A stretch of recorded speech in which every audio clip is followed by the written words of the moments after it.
Hello, Leo, Sun, Moon Rising, and Venus Signs. Kamusta kayo? Sana po'y nasa mabuti kayong kalagayan. Welcome back po sa Star Tarot. At kung bago kayo rito, welcome din po kayo. Please subscribe, like, share my videos, and leave me a comment kung nakaresonate po kayo. Thank you.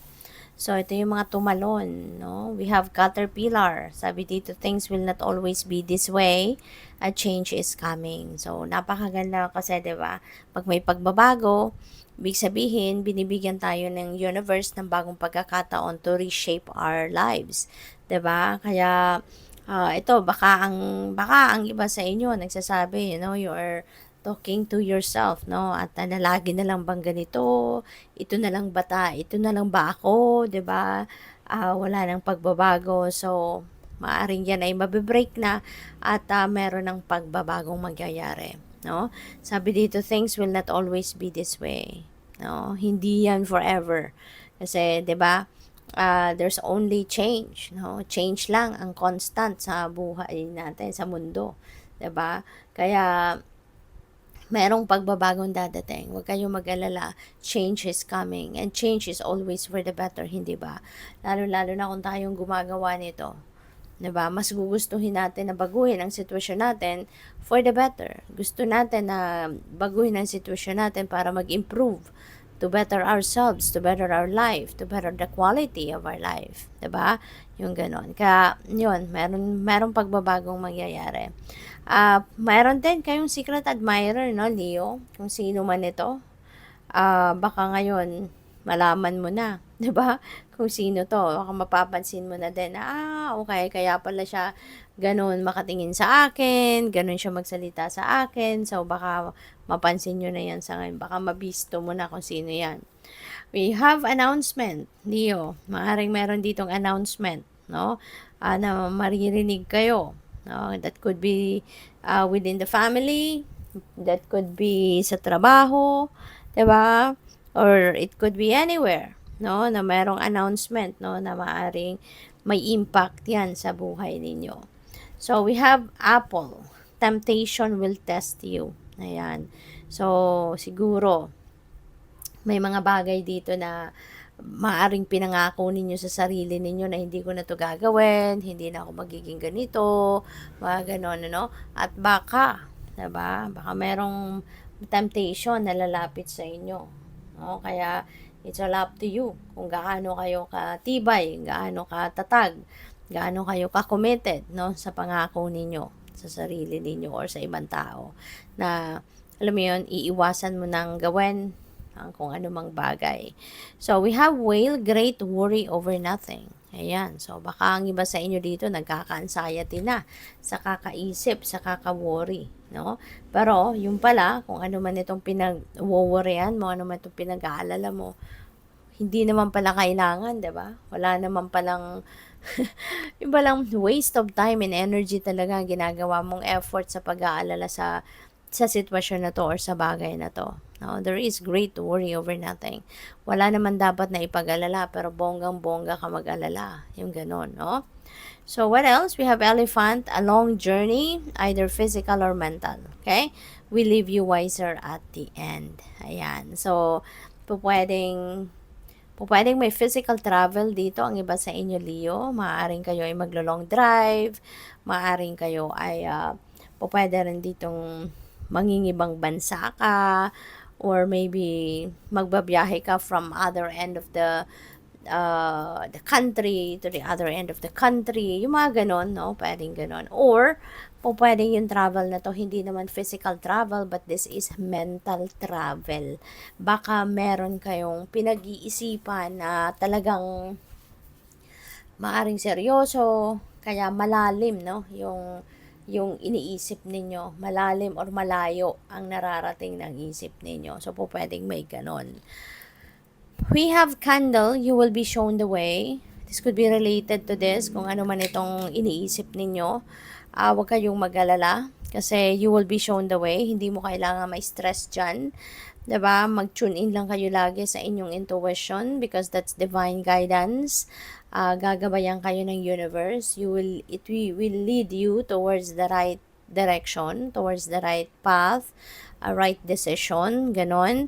Huwag kayong mag-alala kasi you will also be directed, no, towards kung saan man kayo dapat mapunta or anong direksyon ang dapat ninyong tahakin, okay? So, we also have mountain, major challenge to overcome. Alright? So, major challenge to overcome. Maaaring meron ditong challenging situation na po pwedeng kakaharapin ng iba sa inyo, Leo. Alright? At kung ano man ito, major challenge na to,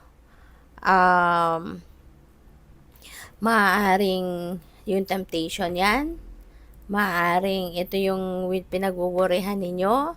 So, depende sa inyong sitwasyon. But always remember na kahit anumang challenge sa buhay, anumang klaseng problema ang dumating sa buhay ng isang tao, laging may solusyon yan. Okay? At hindi ibibigay sa iyo yung isang problema, hindi ibibigay sa iyo ang challenging situation kung hindi rin ninyo kayang i-handle yan. Kung hindi rin ninyo kayang kung hindi ninyo kayang i-handle or kung hindi ninyo kayang ma-manage yan. Kaya rest assured, no, na things will be all right. Everything will be fixed, you know. Ang kailangan lang na huwag kayong mawalan ng pag-asa, huwag kayong sumuko, 'di ba? Never ever give up when there is a problem or when there is a challenge. Kasi parte yan ng soul's journey natin. Parte yan ng buhay ng tao. No? Kasi hindi rin tayo matututo. Hindi tayo titibay. Hindi tayo magiging hindi tayo magiging resilient, 'di ba? Kung puro lang heavenly ang nararamdaman natin or na-experience natin. Kailangan may mga ganitong klaseng pagkakataon din sa buhay para may balanse, parang may matutunan tayo, para meron tayong mas tawag dito, matinding lesson na matututunan na makakatulong din yan sa atin, sa ating future na journey, 'di ba? Kaya kung ano man yan, no, na challenge na yan, masosolve ninyo yan. Ang importante, wag ninyong tatambayan ang problema. Diba? When the problem comes in, kung ano man yung na-challenge kayo, hanapan nyo agad isipin nyo agad, no? Isipin ninyo agad kung ano yung magagawa mo para malagpasan mo ang mga ganyang klaseng sitwasyon. Okay?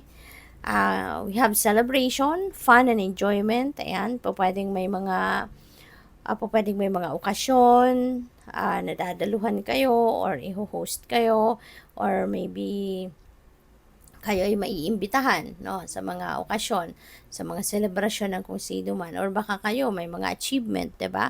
At yun ang isa-celebrate niyo. We have frying pan, yan, may mga trouble or accusations na po pwedeng ibato sa inyo rito. Kaya maging matatag ka, maging maingat ka din, ano, sa pakikitungo sa ibang tao kasi you never know, 'di ba?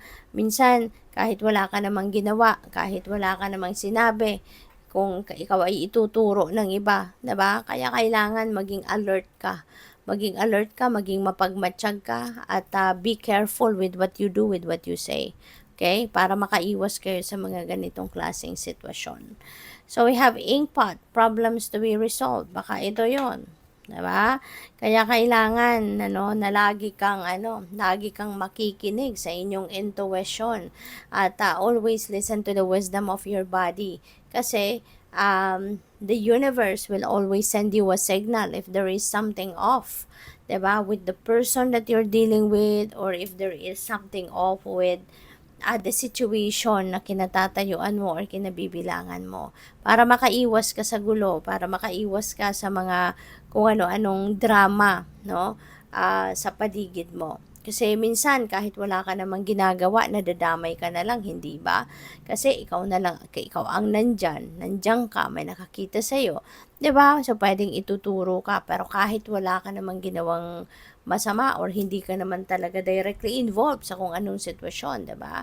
Kaya kailangan lagi kang lagi kang mag-tune in, makikinig ka sa intuition mo para kasi for sure you will always be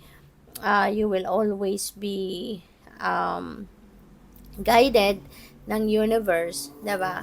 Na through your intuition, kaya makinig ka lagi sa gut feel mo. Okay? Kasi ipupush ka nito sa kung saan ka dapat, kung saan ka magiging safe, kung saan ka magiging mabuti ang inyong sitwasyon. We have bird perched, waiting for news, package, or letter. So, baka ang iba sa inyo naghihintay ng balita, merong hinihintay na bagahe, merong hinihintay na sulat, yung ganon. So, good luck. Thank you for watching. Love and light. Namaste.